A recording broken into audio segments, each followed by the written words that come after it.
My name is Rick Sanchez. I'm with a company called Tractor Tip Equipment, and what we have for sale here today is a Kawasaki. This is a 70 ZV. It's a -2 series. We're going to talk a little bit about the mechanics of this particular machine in the first clip, the operating specs in the second clip, and in the third clip we're going to run it around. It's got 3 attachments. It's got a bucket, a jib, and a set of forks. So I'm selling it just with the bucket, but if you want the other attachments, we can talk about it. They are additional. The price of this machine is just sold as it sits right now. If you buy any one of these machines from me, you're going to be dealing with Perf Provencio. He's the guy running the camera. We got a couple of 25 and 30 ton trucks. We got a 416, that's a 2-wheel drive. We got an extend-a-hole 4-wheel drive in the shop there. Anyway, we got a few machines. We got some skid steers and some small track hoes and stuff. But if you buy any one of those machines from me, you're gonna be dealing with Perf Provencio. He's the guy running the camera. He's my right-hand man.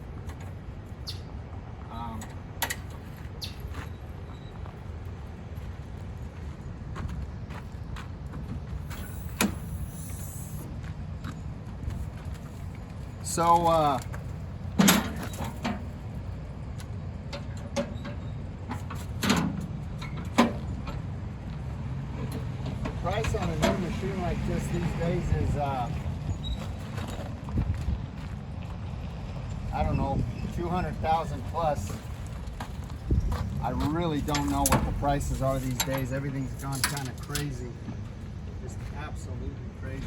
I'm trying to hold these battery boxes up.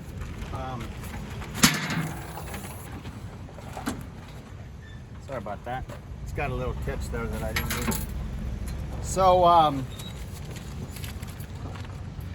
the hours on this loader on the service meter are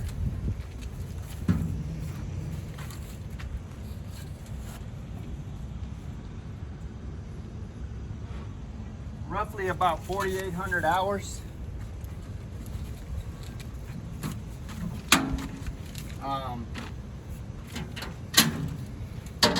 I should have opened these panels before I started the video, but I wanted you guys to see that everything's straight and everything opens. So it's got about 4,800 hours. Now we do use this loader, so the hours might accumulate a little bit. The widest point on this machine right now is this bucket right here is 8 foot 10 inches wide. Now if you take this bucket off and you run it, if the widest point on this machine is those tires at 8 foot 5 inches, so it's a legal load, but your bucket would have to run kind of parallel with your machine as opposed to perpendicular, which is what it is right now. The highest point is the top of that cab at 10 foot 11 inches. The transportation link from the front of this cutting edge to the ass end of this machine, the counterweight is 26 feet. Comparable machines are like a 544K John Deere.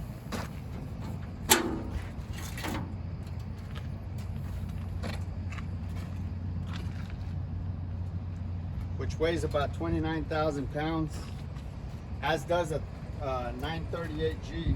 Now this machine actually weighs close to 32,000 pounds. It's 28,628 pounds. So as far as Komatsus go, it's not quite as big as like a WA320, but it's bigger than a WA250. Now, as far as the history of this unit goes, this machine, like almost every machine we purchase, is an original owner Dallas, Texas machine. And it essentially is a rust-free machine. You'll see where the paint's kind of come off and the rainwater's gotten to it.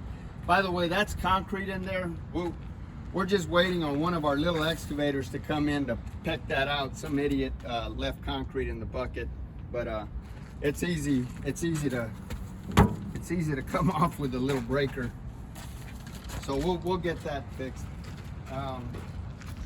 But like I say, as far as the history of this unit goes, this machine, like almost every machine we purchase, is an original owner Dallas, Texas machine with no rust.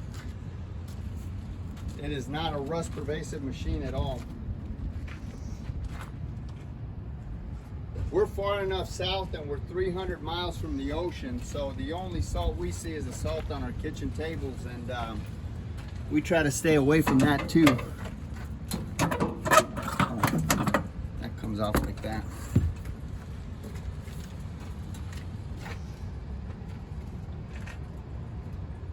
And we're far enough from the ocean as well, so we're not in a corrosive environment. Just about every machine we purchase comes from one of about 30 different large contractor and municipality that we deal with here in the Metroplex. And this machine isn't an exception. The company that we bought this machine, they got a conscientious maintenance manager or service manager that treats these machines like they're his own. Takes really good care of them. We've been happy with all the machines that we purchased from them, and we've done a lot of business with those guys in the millions of dollars, trading back and forth. It should be said that before I purchase any machine, I have a couple of contractors, they go out and inspect it. And if they say everything's okay with the unit, then I send a perf provencio to go out and inspect it. And if he says everything's okay, then I personally go out and I inspect it before I write a check. So these machines are 4 times vetted before we buy them. By the way, this isn't concrete. This is just dirt. You know, maybe we should have cleaned it off a little better, but better that you see it, it's worthless.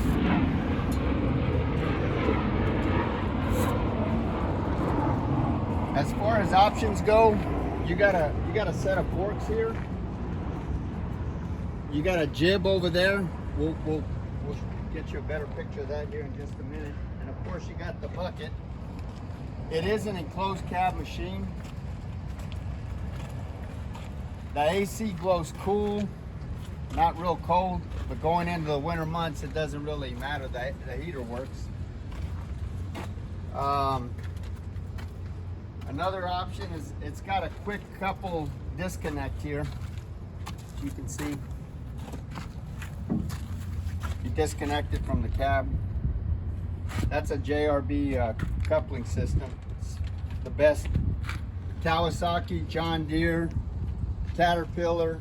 Volvo has a proprietary system, but even Volvo puts JRB on their machines because that's just the best coupler you can buy. This machine is obviously 4-wheel drive. Most loaders inherently are.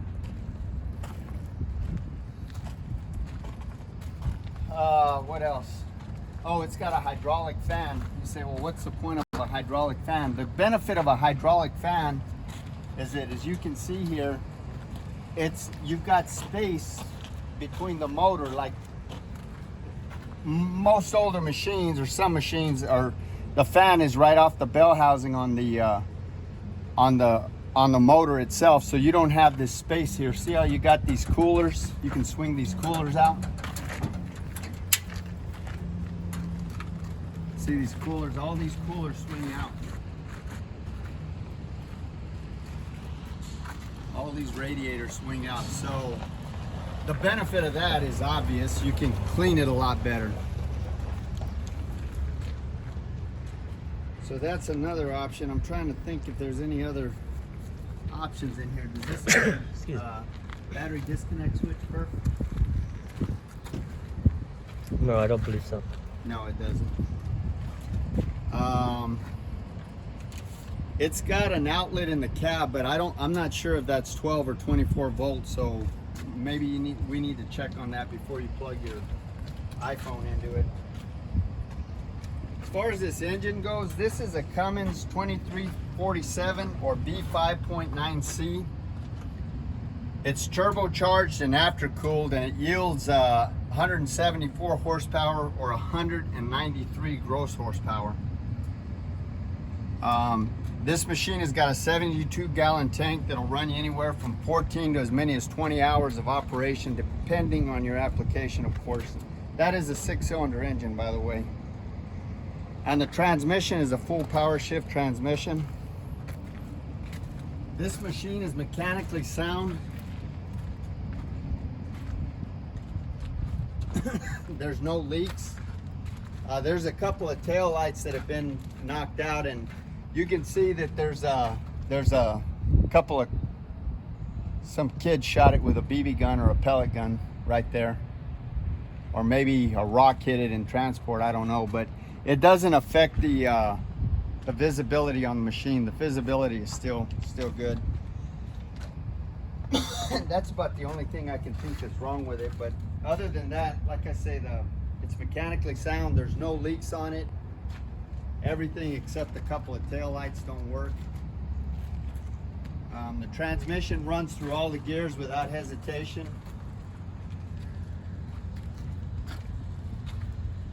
Top speed on this machine is 23 miles an hour in forward and reverse. Brakes stop it on a dime.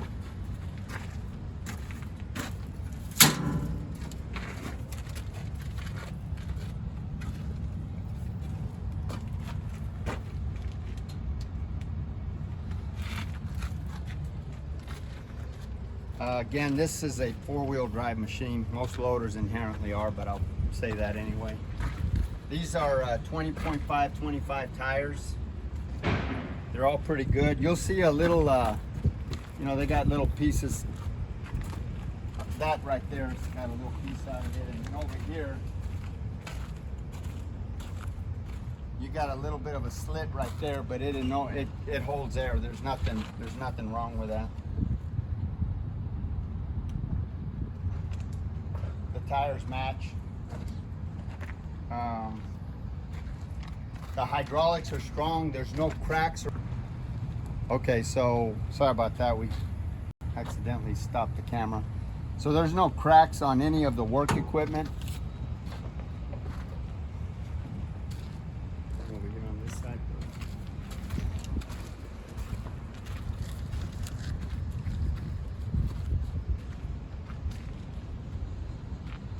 All of the pins and the bushings are relatively tight. There's no problem or any kind of deflection in these two kingpins right here in this articulation joint.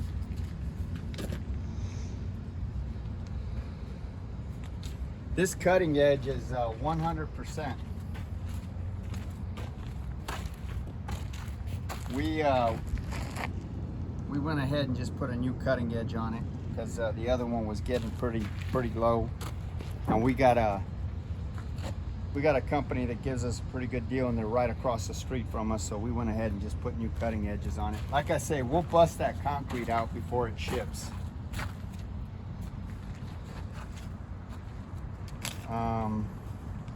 This loader bucket again is 8 foot 10 inches across. It's 4 foot 5 inches tall. The depth of it is 4 feet. I would rate this about a 3.5 yard bucket. This hinge pin right here, if you were loading into a container of some sort, that hinge pin is I had it written down here somewhere, 12.5 feet. So you can load into a container that's 12.5 feet.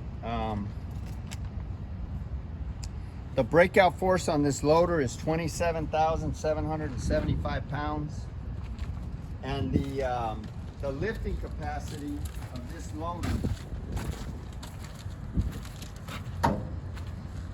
the static tip load, that's defined as what the loader will lift before the ass end of this machine picks up. The hydraulics on this machine are so strong that the ass end of the loader will pick up before the work equipment does. So on most loaders, it's not just this one, the lifting capacity is limited to the weight opposite this fulcrum right here on this front axle. So on this machine's case, it's 27 I'm sorry, 25,022 pounds is what it'll lift. So if we come over here and we look at this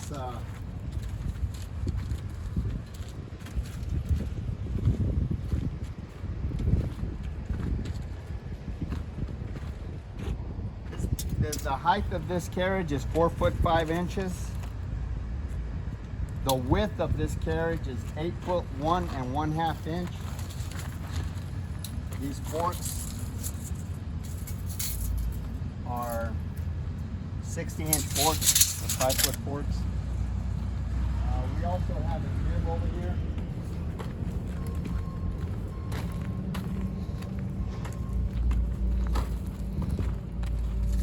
We'll extend this out, but just looking at it right here, I would say that this jib probably extends to easily 12 feet, if not more. Oh, it probably does more than that. Wouldn't you say, maybe 14 feet? 12 feet, 14 feet. 14 yeah, feet's right here. that sounds good. I'd say so. We'll extend this, and I'll take a measurement of it. We've had it extended before because we've used it on the shop to take cylinders off big excavators. So that's pretty much it. Perf, you want to add anything? It's a structurally sound loader. All the lights work with the exception of that right tail light. Oh, I said there was 2 tail lights. He's correcting me. There's just one tail Just light. the one. Interior's cab's good. Yeah. It's a good loader. We'll do a video of the inside here in just a minute. All right, so here's the inside of the cab here. Key, ignition, brake, pedal, loader control, seat.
Those are the forks and the jibs over there.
tucked in.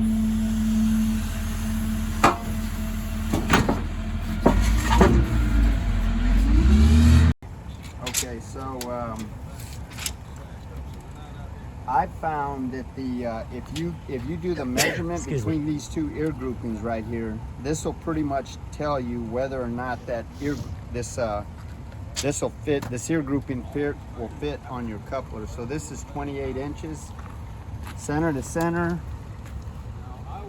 is about 16.5 inches, and that's the jib right there.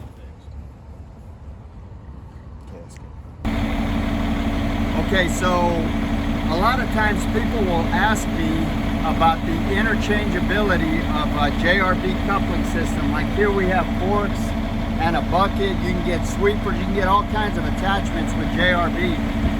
Now the answer to that question is usually yes and no. Now it depends on the size of the machine. In this case here, we've got this Kawasaki here weighs about 29,000 pounds. Okay? This is a coupler and a bucket for that Kawasaki. This right here is for a John Deere 544K, which also weighs about 29,000 pounds. That fork set right there is for that JCB 436, which weighs about 35 to 37,000 pounds, depending on how you have it equipped. So the point that I'm trying to make here, and I'm going to make this video for illustrative purposes, is that from the coupler face forward, what you want to measure is the distance between these ear groupings here. And I'm going to show you how they're interchangeable. Like I say, this is for a 544K, and this is for a 70.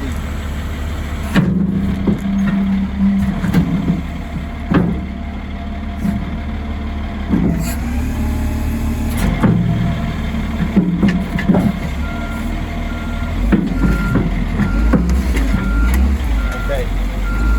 Now that's the bucket to that loader. We've also got a set of forks for it somewhere. So if you look right here, the ear grouping is at roughly 28 inches.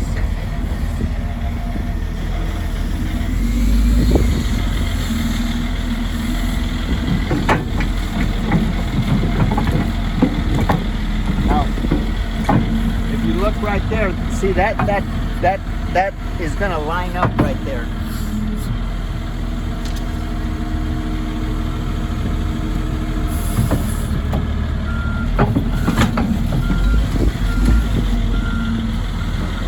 Now here again, from the coupler face forward, JRB is pretty consistent, but from the coupler face back, they're not interchangeable. It's according to make and model. So the point that I'm trying to make here is that if you measure this right here, you've got 28 inches. So even though these are from completely different makes and different models, this would be like a WA200, a WA250, a WA270 Komatsu, a John Deere 544, a 524. That's like a Kawasaki 60Z or a 70Z. The point that I'm trying to make is that the weight class of the loader, you can interchange the attachments from JCB. You can't interchange the couplers themselves, but the attachments you can interchange. So we're going to show you on this one over here.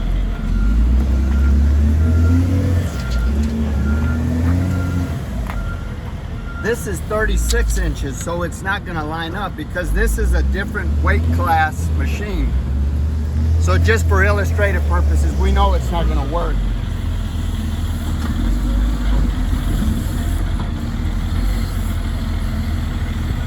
You can see these are your grab points here for those hooks. It's not going to work. So the point that I'm trying to make is that when you buy a JRB coupling system, which is also Pemberton, JRB bought Pemberton out, they're the best coupler out there. There's no better coupler. Caterpillar brags about theirs. John Deere, Volvo, Hitachi, JCB, all of the major manufacturers usually go with a JRB coupling system because they're the best out there. So the point that I'm trying to make is that attachments for this bucket or for this coupler, as long as you're measuring between these ear groupings right here, are typically okay. Now you want to take some other measurements just to be sure, but I'm telling you, just as a general rule of thumb, they're typically okay. I don't want to get in trouble for saying that and somebody comes up with some kind of fluke where it doesn't work. But most of the time, if you measure, just take that quick measurement right there and you've got a JRB quick coupling system, you can probably interchange various attachments. Have a good day.